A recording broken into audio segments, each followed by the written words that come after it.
This is the Canon EOS. The battery opening is located at the bottom of the camera.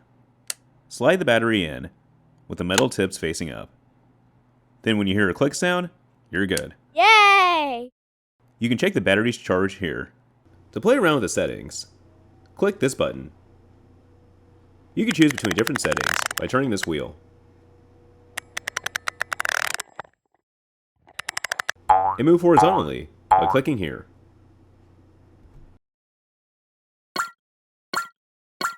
To see your footage, click here.